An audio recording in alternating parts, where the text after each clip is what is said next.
याविषयी आपण सविस्तर संवाद तज्ञांशी साधणार आहोत। पुढच्या बातमीकडे तुर्तास आपण वळतोय।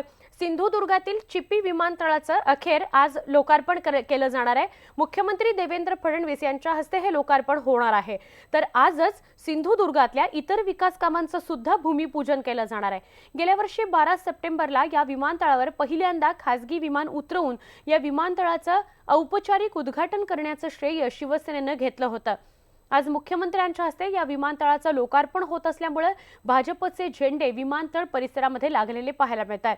विमानतळाचं उद्घाटन होत असलं तरी कोकणला हवाई मार्गे जोडण्यासाठी उडान अंतर्गत विमान सेवा देणाऱ्या कंपनीची घोषणा 25 फेब्रुवारीला होणं अपेक्षित होतं, मात्र अद्यापही याची घोषणा झालेली नाही। या विमानतळाच्या विकासासाठी 520 कोटी रुपये खर्च करण्यात आलेले आहेत।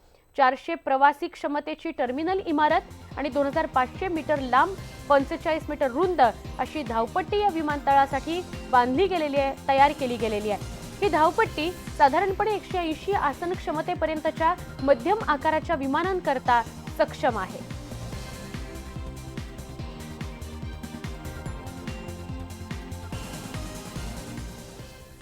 आता बातमी नाराज राज्यमंत्री अर्जुन खोतकर यांच्या संदर्भातली। नाराज राज्यमंत्री अर्जुन खोतकर आज दुपारी 3 वाजता सह्याद्री अतिथीगृहामध्ये येऊन मुख्यमंत्री देवेंद्र फडणवीस यांची भेट घेतील असं कळतंय। यानंतर ते संध्याकाळी शिवसेना पक्षप्रमुख उद्धव ठाकरे यांचीही मातोश्रीवर जाऊन भेट घेणार आहेत। दोन्ही नेत्यांच्या भेटीनंतर नाराज अर्जुन खोतकर जालना लोकसभा मतदारसंघातून निवडणूक लढवायची की नाही याचा निर्णय घेणार आहेत। भाजपचे महाराष्ट्र प्रदेशाध्यक्ष रावसाहेब दानवे यांच्या विरोधात अर्जुन खोतकर यांनी दंड थोपटला आहे। काल त्यांच्या घरी झालेल्या बैठकीनंतर सुद्धा अर्जुन खोतकरांची नाराजी कायम आहे। मी अजूनही मैदानातच आहे असं त्यांनी स्पष्ट केलं। निवडणुकीचं रणांगण सोडलं नाहीये अशी भूमिकाही अर्जुन खोतकरांनी मांडली होती। त्यामुळे सहकार मंत्री सुभाष देशमुख यांनी जी शिष्टाई केली होती, रावसाहेब दानवे आणि अर्जुन खोतकर यांच्यामध्ये समेट घडवून आणण्याचा प्रयत्न केला होता, तो तितकासा यशस्वी झाला नाही असंच आपल्याला म्हणता येईल। अंतिम निर्णय हा मुख्यमंत्री देवेंद्र फडणवीस आणि उद्धव ठाकरेच घेणार आहेत। त्यामुळे आज या दोन्ही नेत्यांच्या भेटी अर्जुन खोतकर घेतील। तर दुसरीकडे बातमी येते सुजय विखे पाटील यांच्या संदर्भातली। सुजय विखे पाटील राष्ट्रवादी काँग्रेसकडून लोकसभा निवडणूक लढण्याची शक्यता व्यक्त होते। आज ते राष्ट्रवादी काँग्रेसमध्ये प्रवेश करण्याची शक्यता आहे।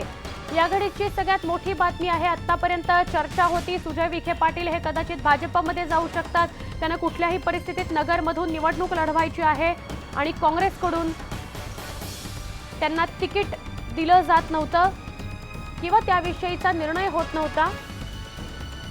आमचे प्रतिनिधी अद्वैत मेहता यांच्याकडून आपण अधिक माहिती घेणार आहोत। अद्वैत, काय महत्त्वाची ही बातमी आहे, कारण असं कळतंय की सुजय विखे पाटील आता राष्ट्रवादी काँग्रेसकडून निवडणूक लढवू शकतात। वर्ण आपल्याला माहिती आहे की नगरचा जो तिढा आहे तो काही सुटत नव्हता आणि नगरमधून सुजय विखे यांच्यासाठी राधाकृष्ण विखे पाटील हे आग्रही होते आणि अशा बातम्या होत्या की ते कदाचित भाजपमध्ये जातील किंवा कारण नगरमध्ये आधी शरद पवार असं म्हणाले होते की आम्ही काँग्रेससाठी जागा सोडली आहे, नंतर असं काहीही नाही असा खुलासा जयंत पाटील आणि अजित पवारांनी केला। पण आपल्याला सूत्रांनी दिलेल्या माहितीनुसार आता सुजय विखे पाटील जे आहेत ते राष्ट्रवादीकडून नगरची उमेदवारी लढतील। याचा अर्थच तो आहे की नगरमधून काँग्रेस जे विखे पाटील आहेत सुजय विखे पाटील हे आता राष्ट्रवादीमध्ये प्रवेश करतील आणि याचा जो निकाल आहे तो आजच लागेल। म्हणजे उद्याच्या पेपरमध्ये हेडलाईन आल्या तर आश्चर्य वाटू देऊ नका आजच्या आशयाचं विधान केल्याची जी माहिती आहे ती न्यूज 18 लोकमतला मिळते आहे। आज राधाकृष्ण विखे पाटील आणि शरद पवार यांची भेटही होऊ शकते पुण्यामध्ये आणि त्यानंतर पण अद्वैत याचे अर्थ काय काढायचे? राष्ट्रवादी काँग्रेस नगरची ही जागा काँग्रेसला द्यायला तयार नव्हतं। राधाकृष्ण विखे पाटील सुजय विखे पाटलांसाठी नगरची जागा मागत होते आणि दुसरीकडे आता सुजय विखे पाटील राष्ट्रवादी काँग्रेसच्या सीट म्हणजे राष्ट्रवादी काँग्रेसकडून नगरची जागा लढणार। ह्या सगळ्याचे काय अर्थ आहेत नेमके? आपण जर बघितलं तर काही जागा ज्या आहेत त्या अत्यंत प्रतिष्ठेच्या आहेत आणि तिथं सोडायला तयार नाहीयेत। आपल्याला माहिती आहे की अजून माढ्याचा जो आहे तो निकाल लागलेला नाहीये, पुण्याच्या जागेचा तिढा जो आहे तो अजून सुटलेला नाहीये। तिकडं राजू शेट्टी जे आहेत त्यांनी देखील वर्धा सांगली झालंय असं की काँग्रेस आणि राष्ट्रवादी यांना प्रत्येक जागेवरती अत्यंत मुत्सुद्दीपणाने निर्णय घ्यावा लागणार आहे। प्रयत्न हा आहे की भाजपला कसं हरवता येईल, एकाच एक उमेदवार कसं देता येईल, अजिबात बंडखोरी होता कामा नये. त्यामुळं या दृष्टीनं आता ही सगळी गणित जी आहेत ती तू म्हणाली नक्की अद्वैत, आणि म्हणूनच आश्चर्यकारक अशी बातमी येऊ शकते. न्यूज 18 लोकमतने ही बातमी दिली की सुजय विखे पाटील लढतील नगरमधूनच, पण ते राष्ट्रवादी काँग्रेसकडून लढतील, कारण नगरची जागा राष्ट्रवादी काँग्रेसकडे आहे आणि ही जागा काँग्रेसला द्यायला राष्ट्रवादी काँग्रेस तयार नाहीये. त्यामुळे सुजय विखे पाटील आता राष्ट्रवादी काँग्रेसकडून लढतील अशी माहिती मिळते.